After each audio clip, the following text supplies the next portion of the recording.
Hello, boys and girls. Greg from the Scary Spirits podcast here to make you another cocktail. This week's cocktail is the Home Alone, and as always, is the featured cocktail in today's episode. I'm going to start with a shaker with no ice. We're going to add 3 slices of cucumber, boys and girls. Awesome. Then we're going to take our muddler and we're going to muddle them.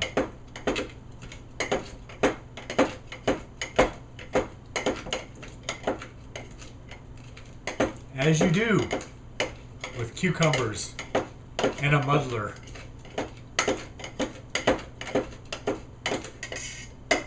Alright. Then we're going to add a half an ounce of lemon juice from the plastic lemon.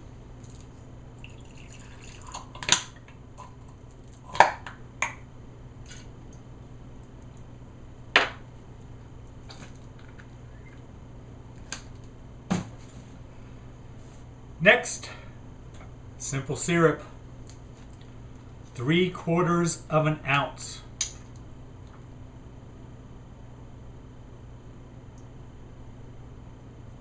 Yeah, close enough.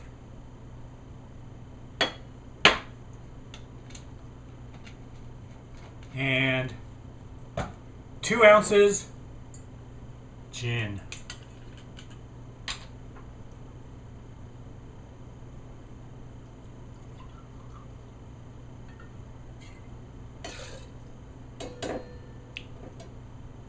This has 2 of my favorites, boys and girls, cucumbers and gin.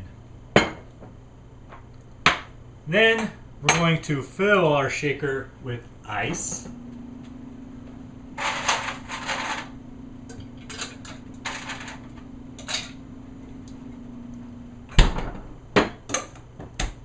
And shake.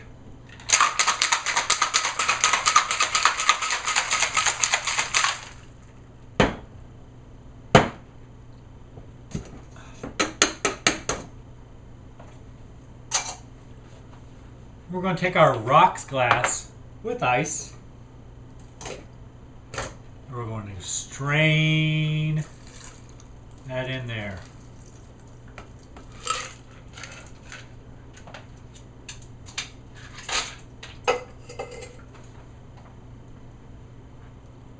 And then we are going to top it off with ginger beer. I do like ginger beer.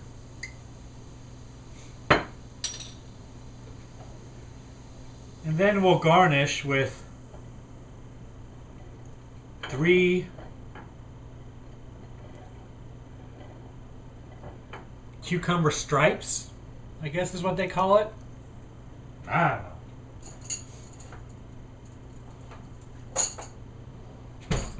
There you have it, boys and girls. The Home Alone.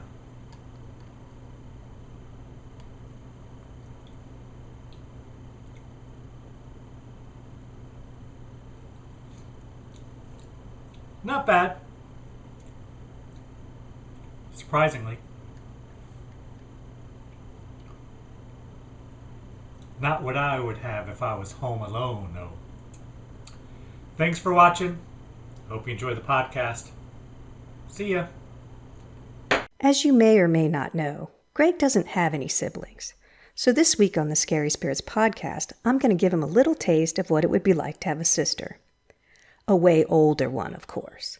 And because everything between brothers and sisters has to be fair, since he had a Christmas in July movie last week, I get to have a Christmas in July movie this week. Because again, that's fair. So I have chosen the Christmas horror movie Better Watch Out. Now, if I wanted to give him the real sibling rivalry experience, I would make sure and mention that my movie was way better than his movie. And maybe even pull out the big guns of Mom liked my movie better. But maybe I should just ease him into this whole thing. So in honor of siblings all over the world, Merry Christmas in July, again. Cheers. Welcome to the Scary Spirits Podcast. Please be advised that the presenters may use adult language and or discuss adult situations. This podcast is not intended for younger listeners or those that may be easily offended. So, if you're ready, let's go.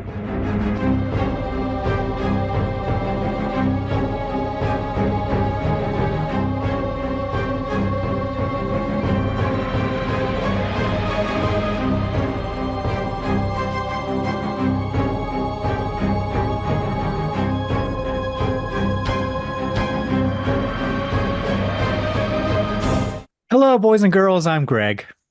Hi, I'm Karen. And welcome to the Scary Spirits Podcast, the podcast that combines the two very different yet highly compatible worlds of scary films and alcoholic spirits. What could possibly go wrong? Indeed. How are you, Karen? Still feeling festive. How are you, Greg? Apparently I am as well, Karen. I guess I am festive, Karen. That sounds it. Sell it. Sell it. Karen, I believe this film was your choice.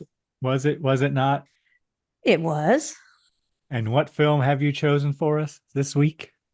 Well, Greg, I have nieces and nephews, but not ones that love me as much as yours do. So they did not pick a Christmas movie for me Karen, to do. What's not to love about me? I'm just asking. But go on. Nothing. That obviously, because, I didn't get a movie picked for me for Christmas, but I was jealous. So I picked my own Christmas movie to do Christmas in July. And I picked from 2017, Better Watch Out. Any reason to pick this other than it's Christmas in July? Nope, that's the only reason. Okay. Do we have a cocktail to go with it? I do. And now that I've watched the movie, I'm so proud of this cocktail.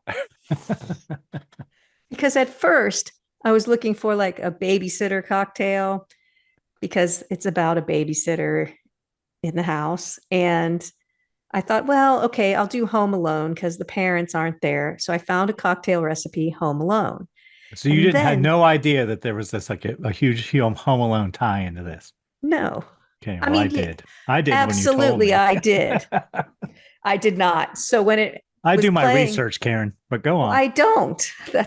So I don't have any preconceived notions about the movie. I get why you do your research, and that's awesome, but this is a happy coincidence for me. There's a big Home Alone reference in the movie, and now I have the Home Alone cocktail. So suck it, Greg. Oh, congratulations, Karen. Let's all give Karen a round of applause. Bless her heart. Thank you. Not that part, but for the round of applause. So here's how you're going to make it. You're going to fill a highball glass to the top. Am I going to love it?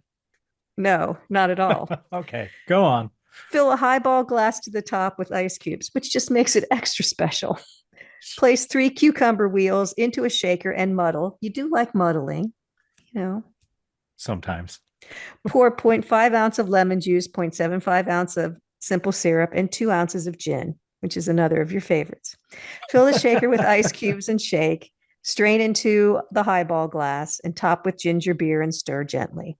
Garnish with 3 cucumber strips, which I actually did. See, I did as well. If you watch the YouTube video, you will see them in my glass, Karen. They may not be in my glass now because maybe, I don't know, I ate them. Oh, really? With some extra seasoning on them.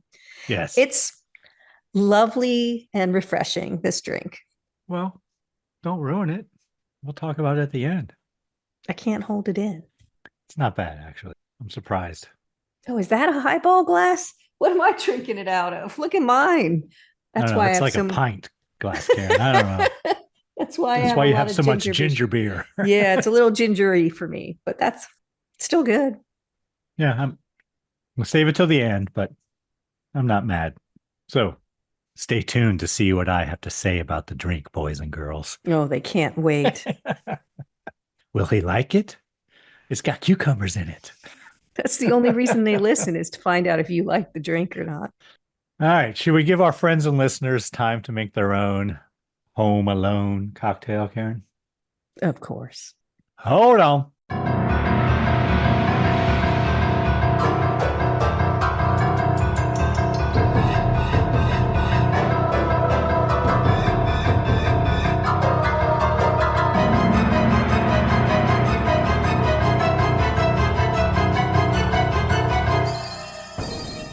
And we're back. Yes, we are. All right, Karen, might you have a brief synopsis for us of this film from 2016? Oh, I thought it was 2017. It was filmed in 2016, but I'm not okay. It was released at a film festival called Fantastic Fest in 2016, but in the States and in Australia where it was filmed, it was released in 2017. Can you believe this was filmed in Australia? Yeah, I didn't. Now that I say that, I'm like, what? So yeah, it was more or less filmed in 2016, released nationally, worldwide in 2017. So there you go. We're both right. A short synopsis after that long winded explanation. Ashley travels to the suburban home of the Lerners to babysit their 12-year-old son Luke during the holidays. She must soon defend herself and the young boy when unwelcome intruders announce their arrival. Thank you, Karen. We are a match.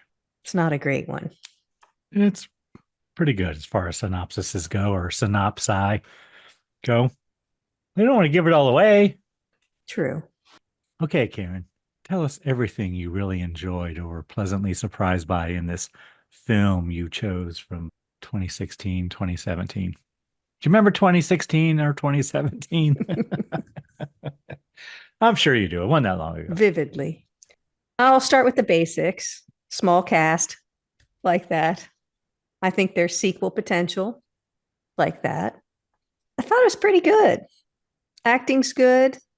Kids, they look pretty young, so they did a good job. Both of the kids, I think. I think Both it of was them or all three of them? Are we just talking, or just the boys' kids? Was there three?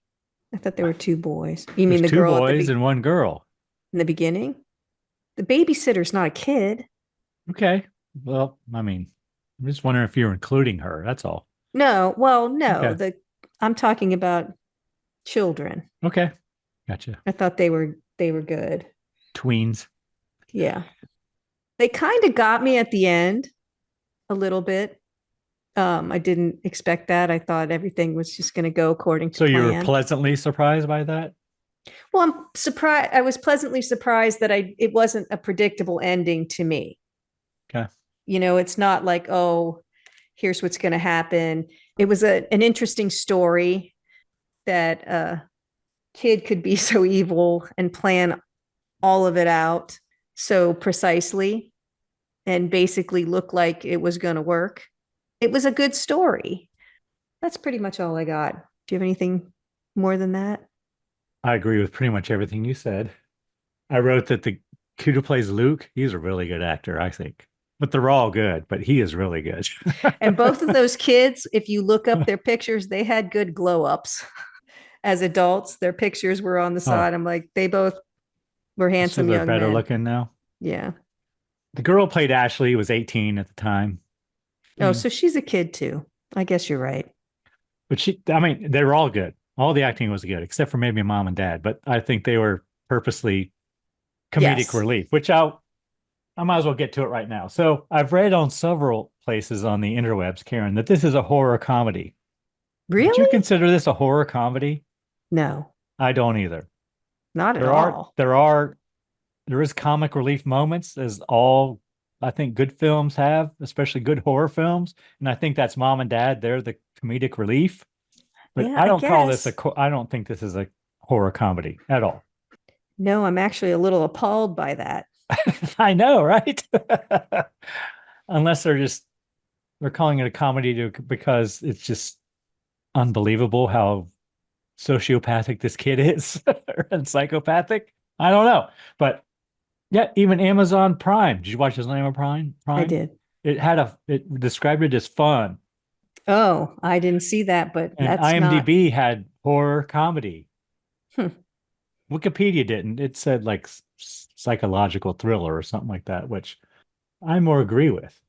But I've seen it several places that it's a horror comedy. I would disagree with that. I really like this film. I like the story. I thought it was really good. I agree. I'd never heard of it before. Good acting. The special effects were pretty good. Agreed. It's not always in your face like gore and stuff, but it's implied. And what they do show is very creative. like the mustard and ketchup. It took me a minute to think, oh, it's yellow paint and that's blood. Yes. It didn't take me a minute to figure that out, but okay. Okay. I thought that was well done. It's well done also in a deeper level of what his psychosis is and how he manipulates the people around him. It's not just surface, it's long-term manipulation Oh, yeah. to get to a final goal. So it's, you see it over time, it's gone over time. You don't see it, but you understand that this is a long time coming, that this has been thought out for a long time, which makes it even more horrific. Yeah, I was pleasantly surprised by the whole thing. We agree, Karen. Anything you were disappointed in? Well, the parents were a little off, but I think you're right. I think they're supposed to be the comic relief, but I didn't really. They both were famous. I recognized them. Did you recognize them both? I did, but I don't know who they are, but I recognize them. But I get it. They're also supposed to be a little, I think, unaware of everything that's going on. And they did play that well. But beyond that, I didn't really have anything. It's Virginia Madsen plays Oh. mom. And Patrick Warburton. Yeah. Okay. Yeah. It was Joe in Family Guy. That's what I called him, Joe in Family Guy. Plays dad. He's been in a lot of things, I think. I think he's a more famous voice actor, but he's been in enough that you know what he looks like. I don't really have anything that I didn't like. I mean, it's a little disturbing, but it's supposed to be. That's the whole point of the film. Mm-hmm. What about you? Did you not like things? Well, let me go back to things I did like first, because it just occurred to me. So as I'm watching it, I kind of knew the story because research. And I'm thinking, okay, how did he pull that off? And I like that in the course of the story, we see how he pulled it off. They show us, oh, there's this thing here and there's this thing here. So it's all explained how he pulled off. Yeah, this that's whole part of, I think, thing. the in-depthness of the whole thing. It's not superficial at all. But things I didn't like, I have pretty much one thing written down about what I didn't like, Karen. What is up with the doorknobs in this house? Why are they so freaking high on the doors? It makes everyone look like little people. I think that's an Australian thing, isn't it? Is it? I don't know. That's what I'm asking. Now that you say that, I think it's a different country. Weird. I didn't even really notice it. Oh, all right. It bothered me because the doorknobs are like at eye level. Didn't even notice. And then the deadbolt is above that. They're reaching up to do the deadbolt. I don't know. Maybe it is an Australian thing. All of our friends and listeners in Australia, let me know. Is that an Australian thing? Are your doorknobs super freaking high? If so, why? Still opens the door. Yeah, but you have to reach up. Doesn't that take more effort to reach up than to just like bend your elbow and it's right there? I don't know. I think it's weird. It was kind of, but in a weird way, I was kind of like, ooh, that's kind of cool. If I build a house, maybe I'll do that because that's kind of like Frank Lloyd Wright-ish or something. Fancy. Yeah, fancy.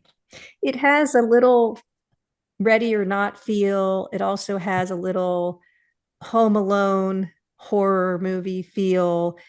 It's kind of has a lot of those elements in it, and it's really good because she thinks she has control for a while because she's the babysitter, the adult, and then it just spirals out of control because that little shit has planned everything. Almost too perfectly, but I have a confession, Karen. What's that? Have you seen this before? I have never seen Home Alone. Oh. So there you go. I've seen it. I don't remember all of it, but I've seen enough of the clips to know that it's kind of similar to that. Okay. Anything else we need to discuss? I don't think so. All right. Karen, would you like to hear a review or two from the time? I almost dread these because when we really like it, they rip it apart. Well, I have two.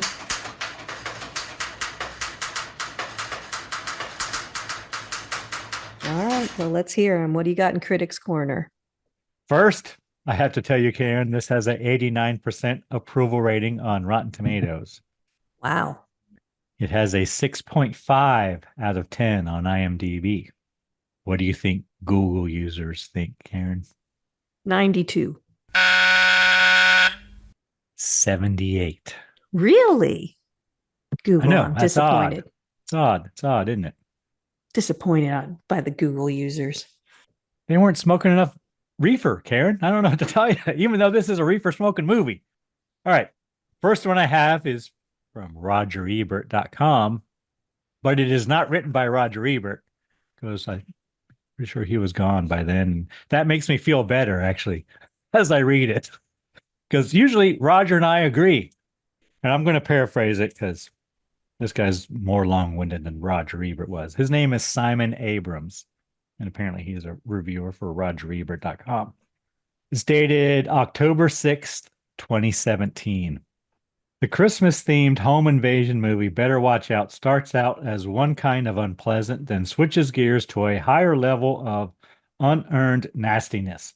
This is the kind of lousy horror movie that hinges on a twist that comes about 30 minutes in.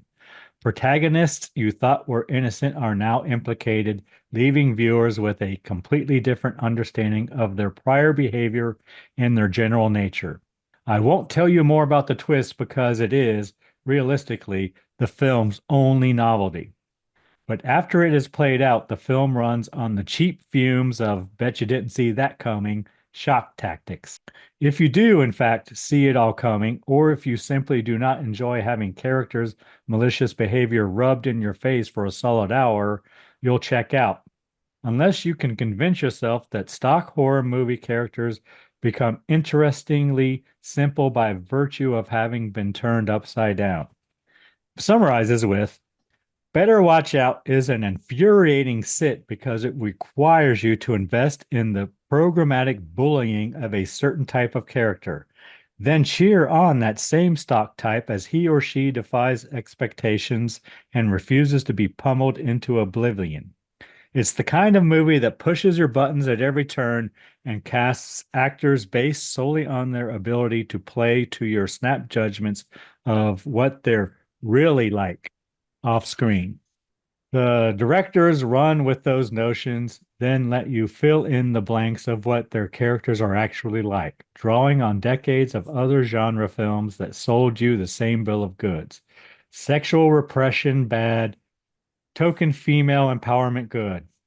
When the film ends, we've been traded one set of unchallenging cliches for another.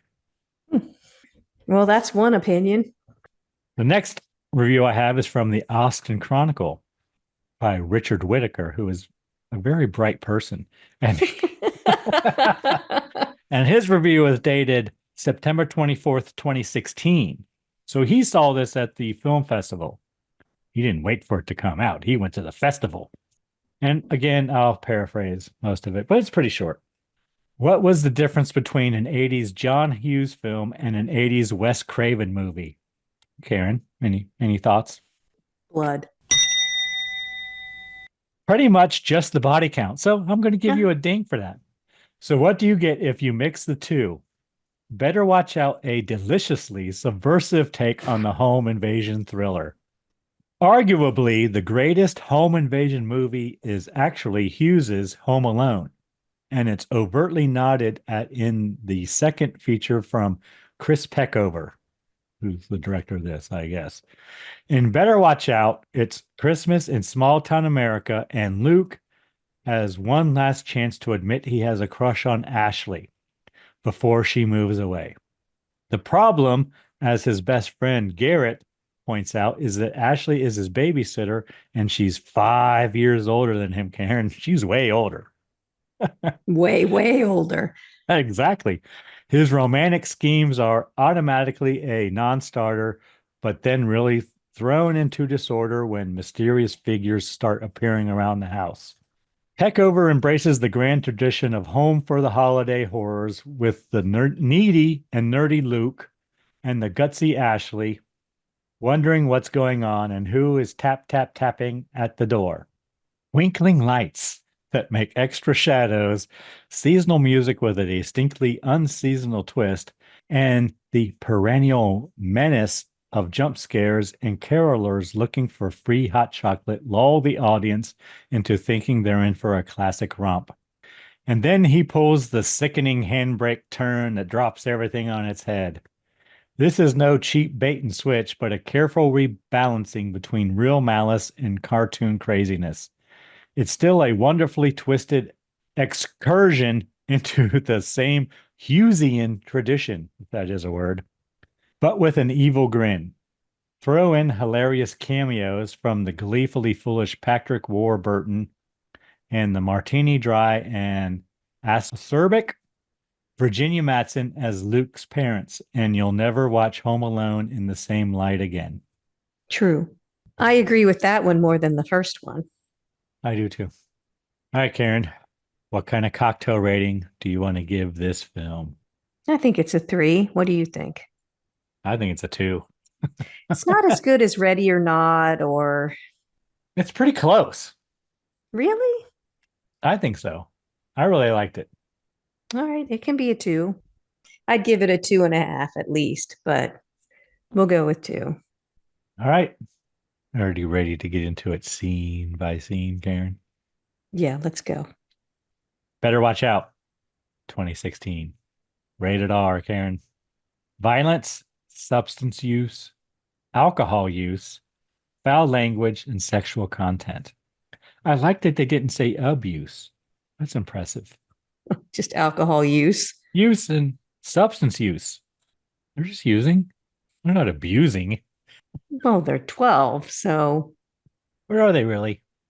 First thing I have is Joy to the World again. You want to tell us about Joy to the World again? No, you should know about that from the last podcast. If you haven't, you don't know about it, boys and girls, go back and listen to the last podcast. It's shocking. We covered all then. Yes, it's a huge controversy, Karen. I don't think it's a controversy. All right. It's just a juxtaposition. It's not what you think. Ooh, big words. And next thing I have is there's an F-bomb right at the beginning of the credits. A little girl. Yeah. Little girl. Because some boy smashes her snowman or something. And once again, I'm going to mention it right here. This is filmed in Australia, Karen. Is there snow in Australia ever? I don't know, but I would guess so. I don't know. I know there's winter and it's opposite of ours. Yeah, they're having winter right now. Is it snowing right now in Australia?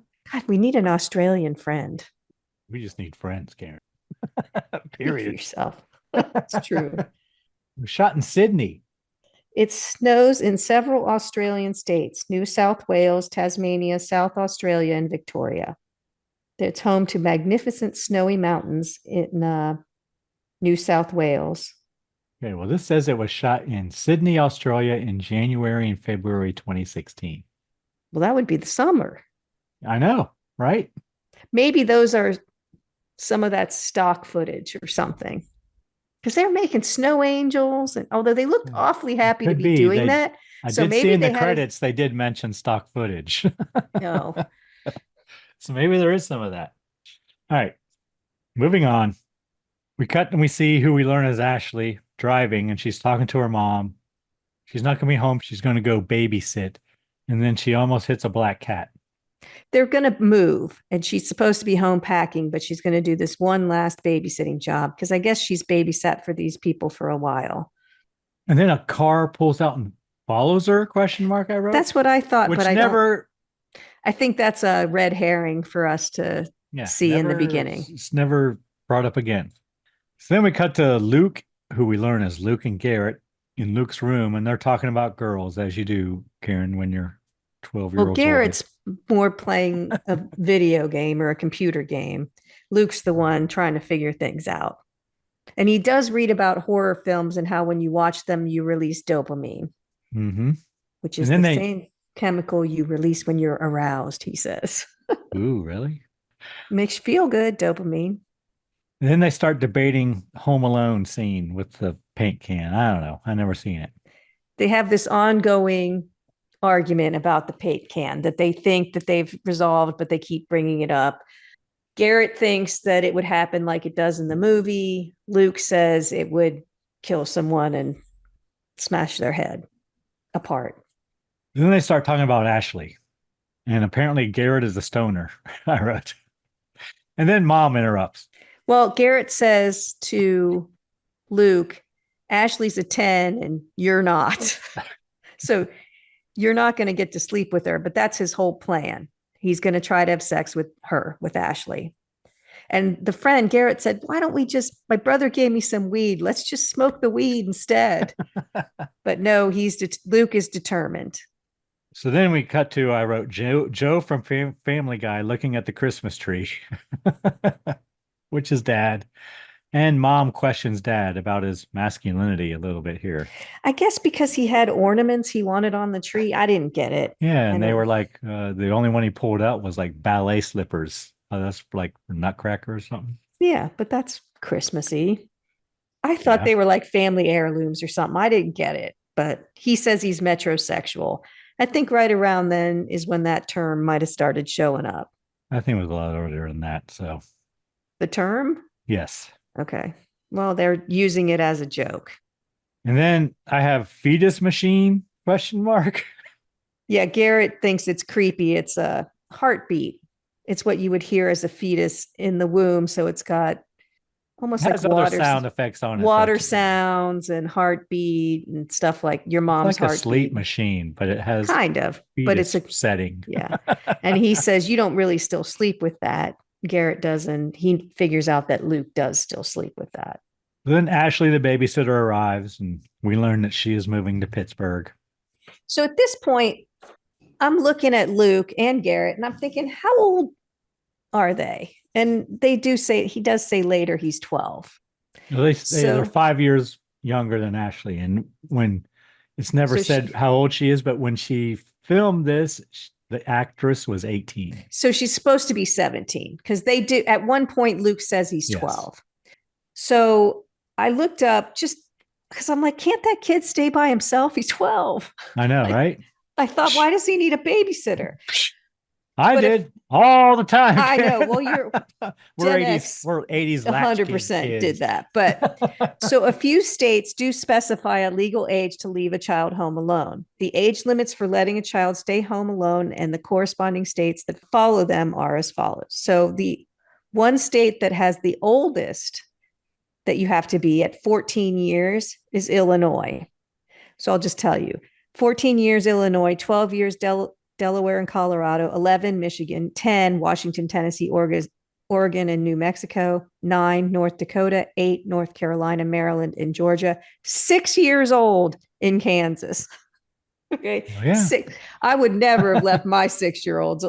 That would more for just the safety of my house more than them. And the remaining 37 states at the time this was put together, no age limit. Yeah. So this doesn't say where it's happening ever, right? I don't think so. But it was originally set to be filmed in South Carolina. That would be no age limit. No age limit. Okay. Don't know if that's where it is set. But he looks older than 12. They both do. But whatever. But they're probably under 15. I don't know. But anyway, they look old enough to be on their own, especially if there were two of them together. Oh, that's the parents aren't. That's probably worse, Karen.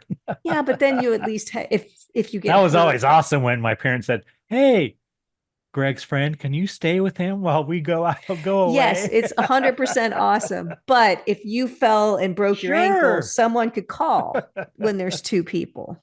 You know what could go wrong? What could possibly go wrong? But I was surprised that he needed a babysitter. Although they do stay out pretty late.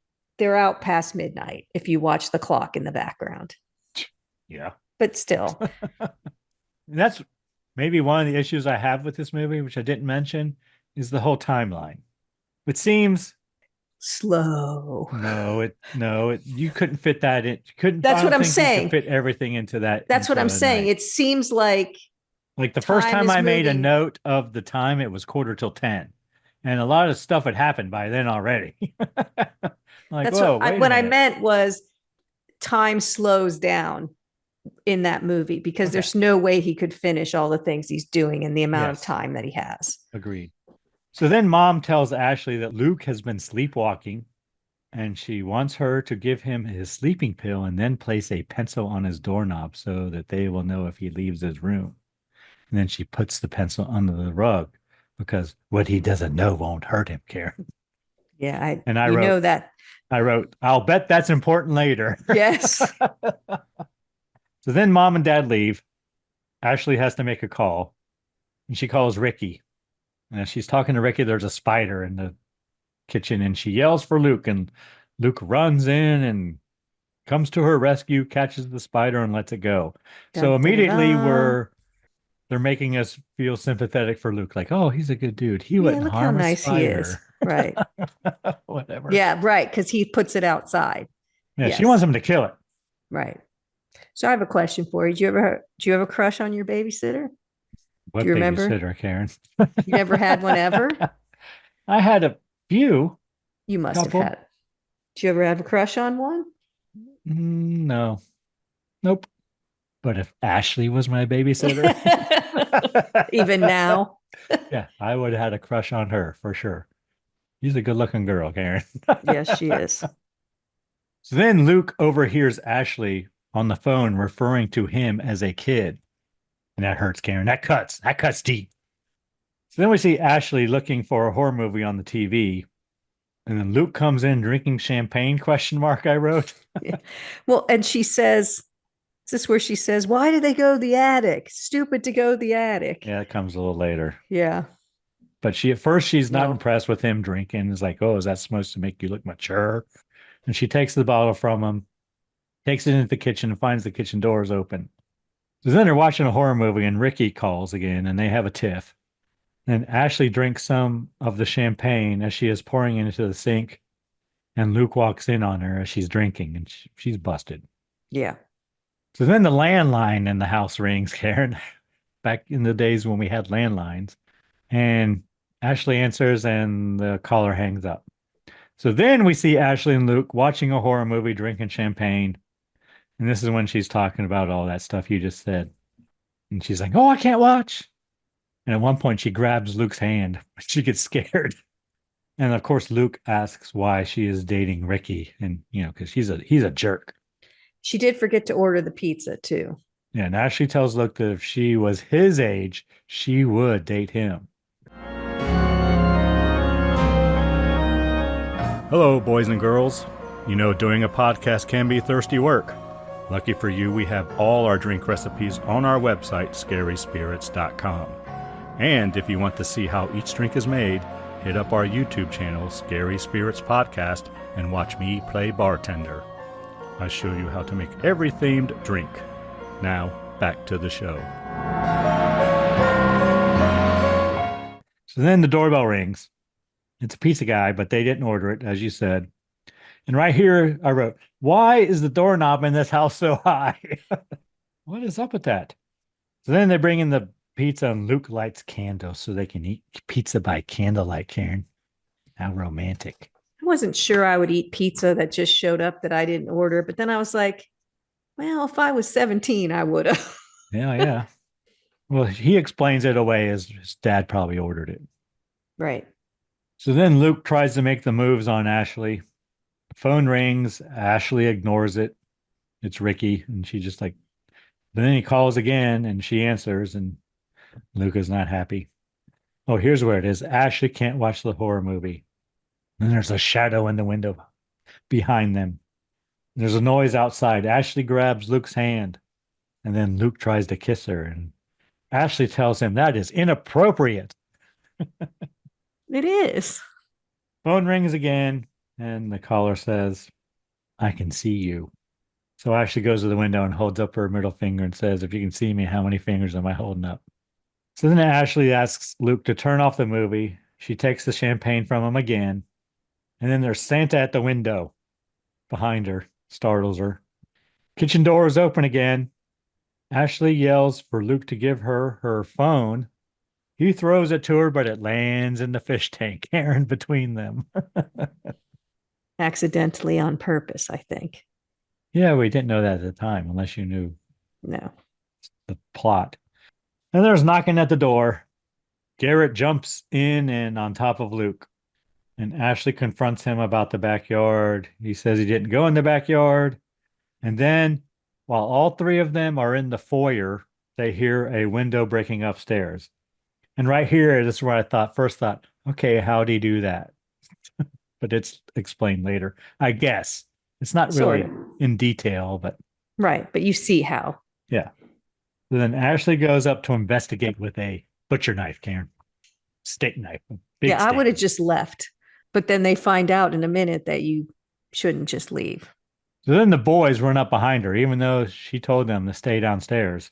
They're like, we heard something. We're afraid too. They sell it pretty good. Too good, probably. So then they find a brick in the upstairs room. Phone lines are all dead, and this isn't cell service, which I thought, okay, how do you do that? But of course, Garrett's in on it, and he's the one that says, oh, I always have cell service here, but he says he doesn't. And there's no Wi-Fi network either, so they can't go online and do anything. Then Ashley decides to take them away in her car, but then she finds her car has a knife in its tire. I was like, if all this was going, I'd still drive it. You could get I far would enough. run to the nearest neighbor that was home. Right. But that's what I mean, though. I would get in the car and drive that damn thing, the 50 feet to the next neighbor. Garrett comes back with the brick. It says, you leave, you die on it. So Ashley tells everyone to run upstairs. And then Garrett runs out the back door. He says, I'm out of here. And he is apparently shot. Then Ashley jumps on top of Luke, pinning him to the ground, I guess to shield him from the bullets, Karen. Well, I think also to get him away from the windows, she starts turning off the lights and then getting low to the ground. That's what they tell you to do in Baltimore. If you hear gunfire, no offense to our listeners in Baltimore. They know you drop to the ground. You don't run, you drop to the ground. Yeah. So then they look out the window at Garrett. He don't look good, I wrote Karen. Nope, doesn't look good for him. So then Ashley tells Luke they are going to go up in the bedroom and hide, and they will scream out the window if need be. Right here I wrote, Ashley's a good babysitter. She seems to have all this shit under control, Karen, and chaos. She's keeping a pretty cool head right now. And she asks if they have a gun. I love Ashley. Luke says it's in their parents' bedroom, I guess in his father's or on his father's side of the bed. Which it's occurred to me now that the father sleeps on the opposite side of the bed that I do, Karen. What's up with that? Are you closest to the door to protect everyone? No, I'm farthest from the door. Okay. Just the way it's always been, Karen. I didn't used to sleep on that side of the bed till I got married. Then we see a shadow in the window. They run upstairs. And then we see a shadow upstairs in the hallway. They run into a room. Ashley watches as a figure walks around with a flashlight. And there's Froggy's fog in the hallway, Karen. I wasn't sure where that came from.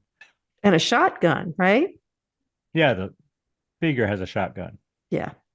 So then Ashley pulls the attic stairs down. They go up in the attic and then she pulls the stairs up. They're in the laundry room. So she knows the house well enough to know. Oh, she's been there a lot. Yeah, that those are the attic stairs. She was in there earlier doing laundry or something. She was, yes. So then a spider falls on Ashley and she falls down onto the attic stairs and it falls down and Luke grabs her and says, I got you. I got you. And then Luke wants to get his dad's gun and he comforts Ashley. He leaves to get the gun. He's going to be her hero, I wrote.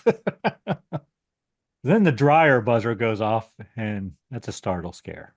So then Luke runs in with the gun, and he pulls Ashley out of the room, and a masked figure enters and then closes the door.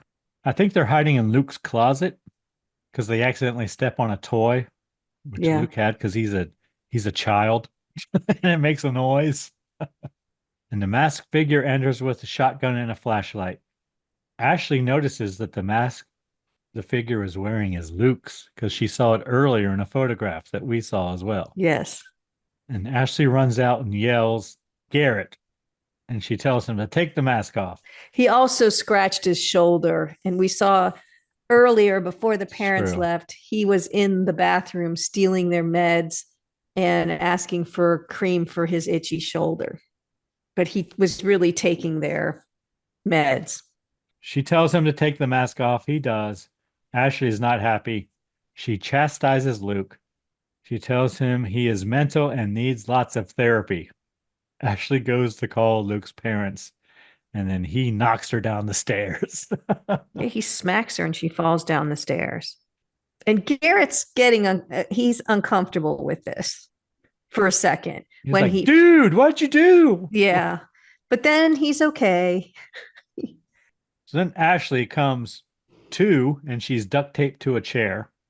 And Garrett is riding around the house on a razor scooter, I wrote. He's high. He's obviously smoked or taken some of the meds. And Luke is taking all the props he used to stage the break-in and putting them away. So we get quite a bit of, okay, how they do that right here.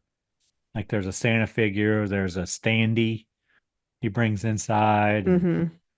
At one point, bright lights shine into the house and he brings in like the work lights that he had out there. So apparently Luke gives Garrett an Oxycontin and he's wasted. Yeah. Or oxycodone, which whatever. I don't know. He just calls it Oxy. Yeah, and he falls, and Garrett, because he's a little dude, he's falling asleep. And Luke's fine with that. And then Luke takes lipstick from Ashley's purse and puts lips on the duct tape over Ashley's mouth, and she is not amused, I wrote. Luke tells Ashley he'll take the tape off her mouth, but he will shoot her if she screams. He doesn't want to, but he will. And I'm pretty sure he will. He takes the tape off.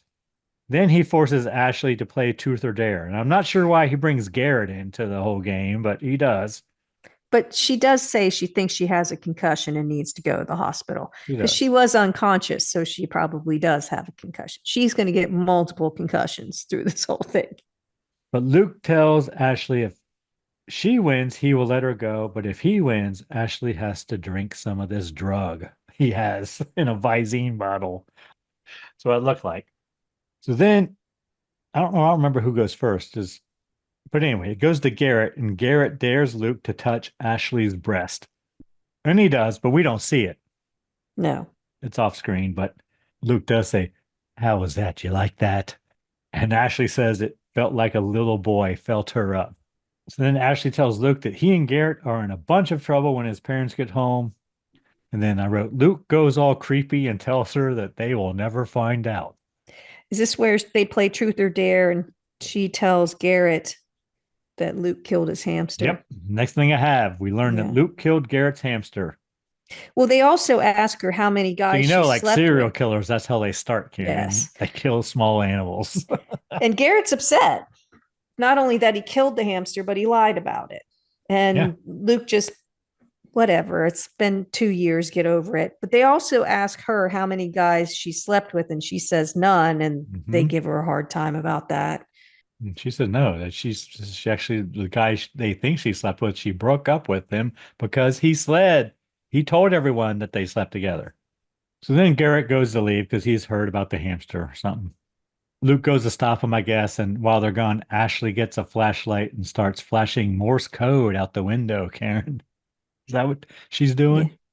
So then Luke pours the drug into a bottle of liquor and tries to force Ashley to drink it. He says she will not remember anything. Ashley knocks the bottle out of Luke's hand with her head, breaking it.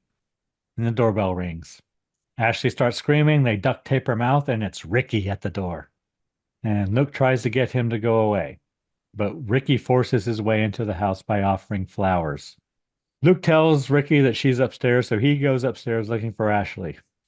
Ashley in the other room knocks the chair she is sitting in over and shambles across the floor to grab a piece of the broken glass from the bottle. Yeah, Luke makes Garrett clean it up, and he missed a piece. So then we see Ricky looking for Ashley upstairs, and Luke hits him in the head with a softball bat, Karen. It starts dancing. Yeah, he begins celebrating, and then Ricky comes too, and then they struggle. Luke grabs the pencil from under the rug like he knows it's there. He does. And stabs Ricky in the cheek with it. But then Ricky, grabs the baseball bat and he's going to hit Luke with it. And Garrett comes up with a shotgun and threatens Ricky. And then Luke hits Ricky with the baseball bat again, knocking him out.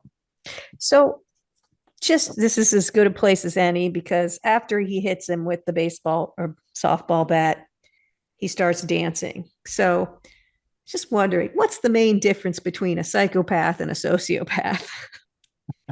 Because this kid is obviously one of the two. Both. Right. Sociopaths have a conscience, albeit a weak one, and will often justify something they know to be wrong. So they have usually pushing it on someone else. Like, you made me do it. Right. Well, he does that. He does. But by contrast, psychopaths will believe that their actions are justified and feel no remorse for any harm done. I'm not sure. I was reading just a little bit of it. They're both anti-personality disorders, and they're on a spectrum. So each of them can range in severity from occasional bad behavior to repeatedly breaking the law and committing serious crimes. Psychopaths are considered to have a severe form of antisocial personality disorder. So they all have antisocial personality disorder. I read somewhere that psychopath isn't even really a term that they use. It's sociopath and then the spectrum, but I'm not sure if that's correct or not.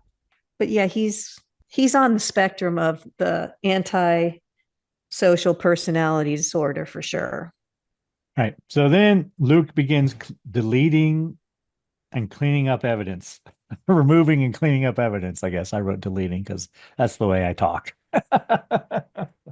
Then we see Ashley and Ricky are now both duct taped to chairs. Ashley tries to reason with Luke, and we learn that Luke texted Ricky asking him to come. Garrett is not impressed. He's concerned. And it's 9:45 according to the clock on the wall right now. Okay, and one other tidbit, just to let you know that nearly 80% of cases, the subject will develop their first symptoms of antisocial personality disorder by age 11. So he's had some time to marinate in his antisocial. A year? By age 11. All right. So it can start earlier. So then Luke pulls Ashley's phone from the fish tank, and apparently he wrapped it in plastic before he threw it in. He tells Ashley to call her ex-boyfriend and invite him over. She refuses. So then Luke calls him on the landline. He answers because, that's what you did back in those days. Luke says he's calling for Ashley. Ex-boyfriend says there's no Ashley here and hangs up. There's the comedy. That was kind of funny. So then Luke calls again and tells him that Ashley wants to see him. He is calling for her. And right here I wrote, Luke is a psychopath. Yes. Then Ricky pees his pants and Luke cleans it up and he takes the garbage out. He has a little OCD too. So then Ashley frees an arm and continues cutting herself free. Ricky with the tells glass her that she picked up. Yes, she's been holding it this whole time and cutting it when she can. Ricky tells her to run when she gets free. And I wrote, apparently he's a good dude. Yeah. Much better than Jeremy. Is that the other guy name? Yeah. I didn't like him at all, but we'll get to it. So then Luke comes back. Ashley pretends to be bound to the chair still, but she does take one of her socks off. And I thought that would come up later, but it doesn't. It's to wipe up the blood that she cut herself, and she's bleeding pretty profusely. And she saw that he is OCD. So two things. One, if he sees she's bleeding, he'll probably figure out she has a piece of glass. And second, he'll notice it because he's OCD. So then Luke talks about making Ricky and Ashley have sex. He wants to watch, Karen. But Ricky does a little speech about, you run. It wasn't really going to work out between us. I'm proud of you. I want you to be successful. I can't give you the things that you want. It's okay. Go run. Go save yourself. Mm-hmm. He's a good guy. But Luke doesn't make them have sex. No, he doesn't. And then he smells Garrett smoking pot and runs to confront him in another room. He comes back and he tries to make Ricky take a hit from a joint. Because he's going to blame Ricky for the pot smell. Yeah, he refuses, but eventually agrees. Well, because it's either that or a hit from the joint or a hit from the shotgun or whatever. And then Luke explains to Garrett that the house smells like marijuana and they need to get it into his system so that he will be blamed for it. So next thing I have is Ricky confronts Garrett, and Luke comes in with some rope and mentions Mythbusters. Okay, before that, they do make him take a hit from the joint, and the cut in his cheek is all the way through. So they hold his nose and Yes. mouth so that the smoke will come out the side of his cheek.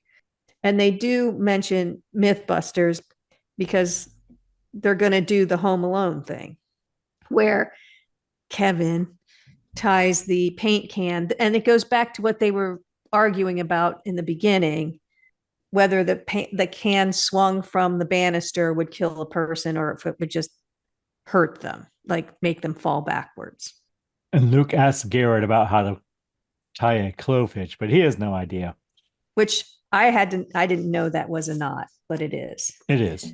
So I did look up as far as I know, Mythbusters didn't do the Home Alone thing, but there's a lot of, I couldn't find Mythbusters actually doing they it. did it. But it is. I think I've seen every episode of Mythbusters, and I do not remember a Home Alone in multiple sites. But here's one of them: Marv and Harry each take a paint can to the face and fall down the stairs. But Marv and Harry, which are the two home invaders, each take a roughly 2 kilonewton hit to the face. That is easily enough to fracture multiple facial bones and is probably going to knock you out cold. And if you bleed in there, a fast bleed, it's taking up space. It'll push on the brain so that it stops functioning and leads to death. There are some arguments where the one in Home Alone, because, people watch this movie and then we're going to try these things. But I think in Home Alone, they said the paint cans were empty.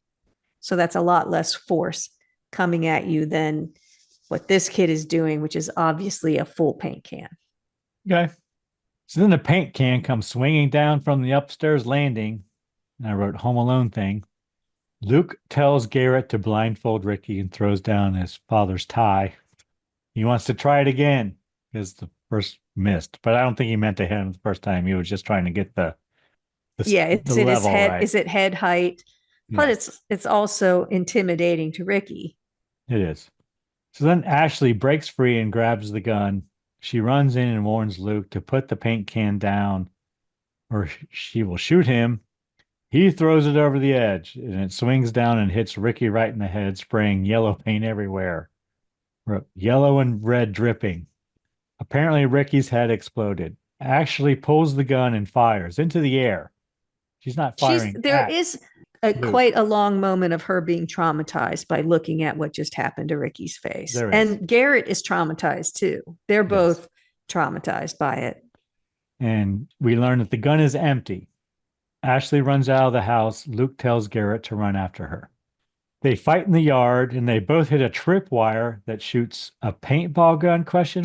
I don't know. Was it darts or was it paint? It sounded like darts almost or something, didn't it? But a paintball is an air gun, so it would sound the same. Okay. And then that's why it was red when Garrett fell. Okay. That makes sense. Yeah. I didn't know what it was. So again, they're explaining how everything was set up earlier. Then we have carolers outside and Ashley runs towards them and is shot again. I guess she keeps tripping the wire. And then does she fall on the brick? Because we see a picture of the brick broken. I think he threw it at her. Oh.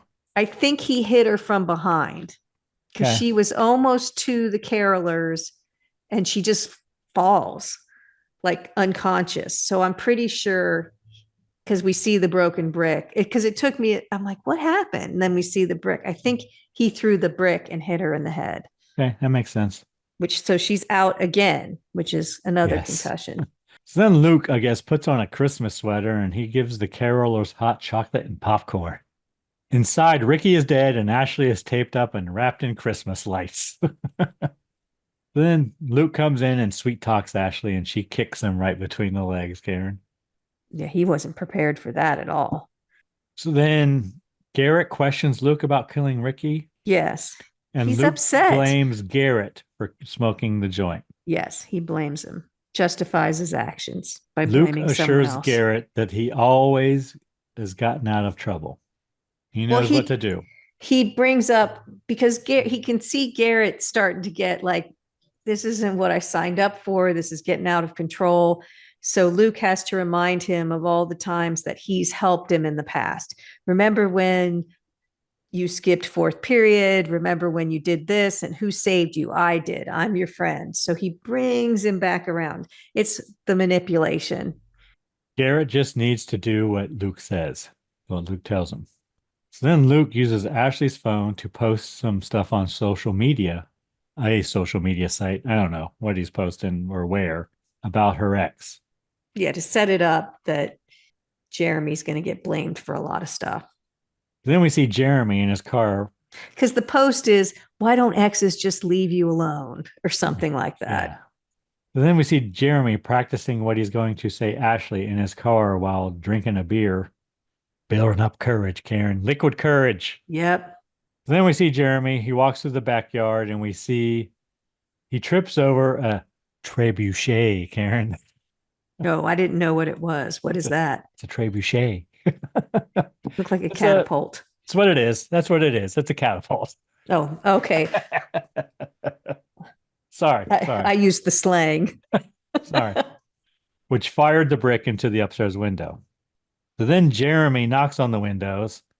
We see Garrett holding Ashley's mouth shut as Luke confronts Jeremy outside. He tells him, have a seat on the swing. Have a seat. Have a seat. Have a seat. Have a seat on the swing. And then I wrote, Ashley and Garrett share a moment. They're both freaked out.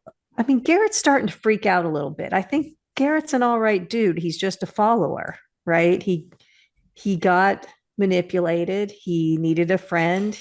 And now he's starting to think, maybe this wasn't the best way to go.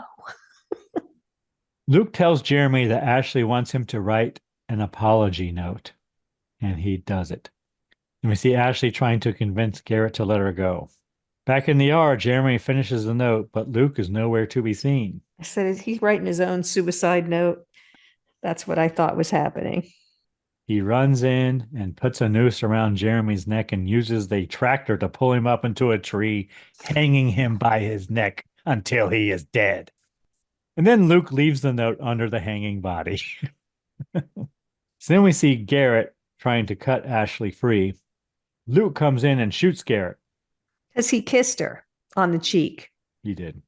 And he says, I told you never to touch her, blah, blah, blah. But he does, like he's apologizing to her, kisses her on the cheek, and then Luke shoots him. And then he yells at Garrett saying, I told you never to touch her, blah, blah, blah, blah, blah. And then he shoots him right in the freaking head. Well, Garrett's like, you shot me. I'm dying. Yeah. I'm dying. And then the saddest part is he says, I want my mom. And he shoots him in the head. I thought that was horrible. Yep. So then Luke admits to Ashley that he was never going to let her go. Luke talks about his mother holding him until he fell asleep, but she stopped and he doesn't know why. But Ashley says she knows exactly why, but she won't tell Luke. Luke pulls a knife and he stabs Ashley in the jugular. That's what it looks like. Yeah. That's what it looks like. It's off screen, but it's what we're led to believe. And then he leaves the knife on the coffee table there. But then we see him putting the knife in Jeremy's hand as well as the gun. Yeah, because I said his fingerprints are all over that. So then here comes the montage of how he's going to fix everything. Montage of Luke setting the scene. And right here I wrote, is that the Ramones playing? Oh, I don't know. I didn't notice. Was it? I don't know. I never looked it up. Sounded like the Ramones. I'm sure it was. So then we see Luke getting ready for bed, brushing his teeth. Just cool as a cucumber. And then he remembers, oh shit, the pencil. And he tries to put it back on his doorknob. He runs downstairs, takes it out of... Well, he has to put one pencil in the bloody mess because Ricky has a hole in his chin. It's a hole, yeah. But he has to use that original pencil to put on his doorknob. Yes. So he tries to do it, but he can't. So he does it, but then he has to go into another room, go out the window, go outside, and go back in through a window. Have you ever done anything like that, Karen? Never. He does seem to have Life 360 on his phone or something. He can tell where his parents are, and he's been tracking them all night to know. Yeah. But then as he's out there on the roof of the porch, he knocks over a couple of reindeer decorations. So you almost think, oh, maybe he's going to get caught, like he's not going to get there in time. But He starts to pull them up, and then mom and dad pull in, but they don't even notice the second reindeer moving. And as Luke is climbing back in the window, he knocks over a candy cane, but grabs it. And they kind of look up, but then don't think anything of it. yeah, because he knocks some snow off. So then he jumps into bed and does he take a sleeping pill or just he does. Okay. So there's one less. Yeah. And starts his sleep machine, his whatever the hell it is. Fetus machine. Next thing we hear is mom yelling. Screaming. Yeah. And then she runs up and into the room. Because she's screaming, where is he? Where's Lucas? Where's Lucas? Of course, which you would do as a mother. You don't see your kid. You need to find him. Then the police arrive. We see mom holding Luke in his bed. Just like he wanted. And then we hear someone yell from downstairs, "This one is still alive!" and Luke's like, "Oh shit." And mom runs downstairs. Luke runs to the window and watches as they put Ashley into an ambulance. Apparently, they say she put duct tape over her wound in the neck. And as they're putting her in the ambulance, she gives Luke the bird as she's being wheeled in. Then mom comes back and hugs Luke. Credits, the end. I'm not sure if there's really sequel potential. No, because you see him. If you go a little bit further in the credits, did you see the extra? No. It says now he's walking away from the window towards his mom, and he says, "I want to go to the hospital because I'm worried about Ashley." Oh, does he? He says that to his mom. Is that in the middle of the credits? Because I went all the Yeah. way to the end. I skipped. No, to it's the right end. at the beginning. It's like there's like one credit directed by or whatever, and then it's right there. Okay.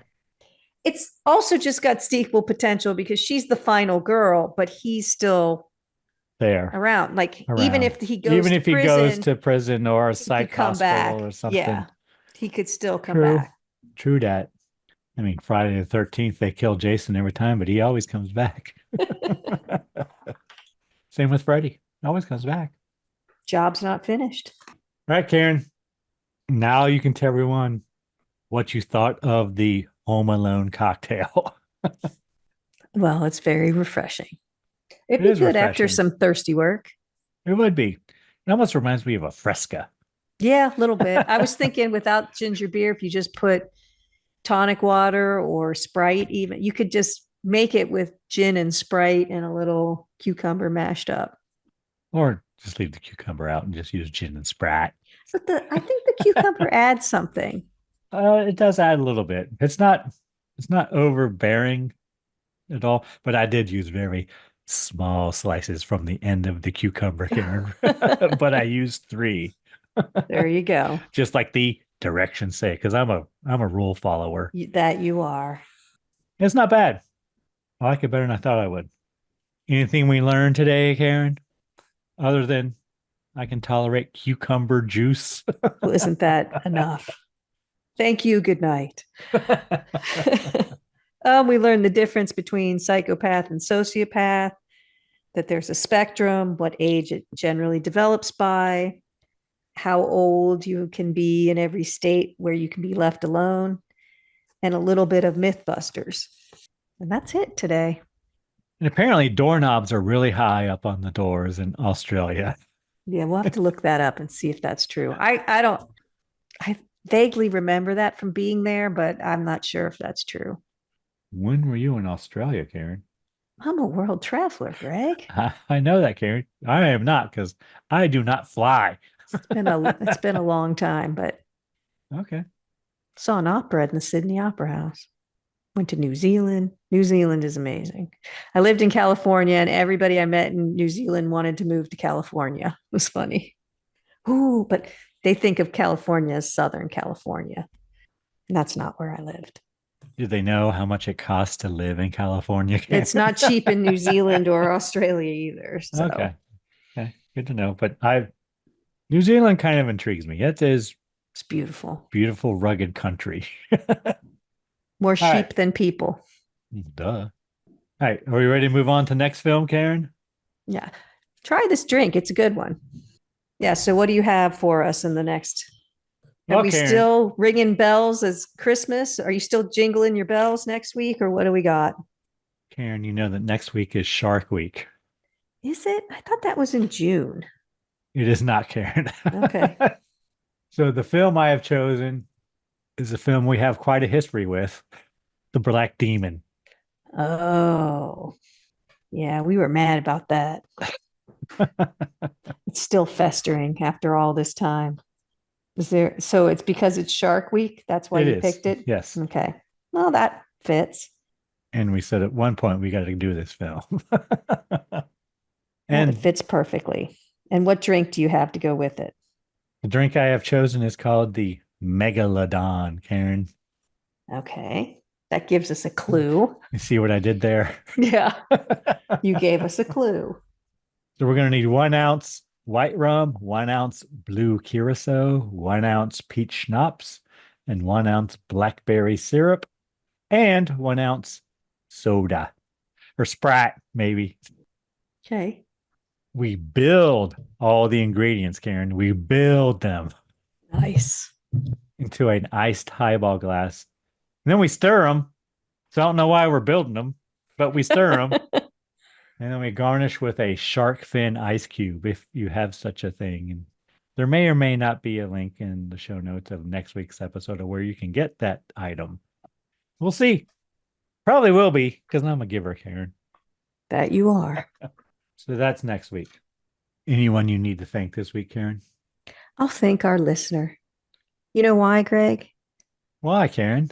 Because there's a lot of podcasts out there. Thanks for spending time with us. Is there? Who do you need to thank, Greg?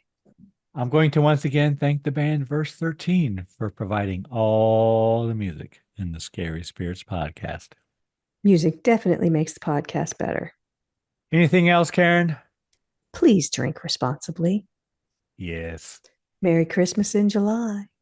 Thanks so much for listening. Want to keep in touch? Check out our website, scaryspirits.com. Follow us on Facebook and Instagram at Scary Spirits Podcast. Find us on YouTube at Scary Spirits Podcast. If you have questions or comments, you can email us at info@scaryspirits.com. To help us grow the podcast, you can leave us a review on Apple Podcasts. You know, we really do appreciate your support. And as always, please drink responsibly.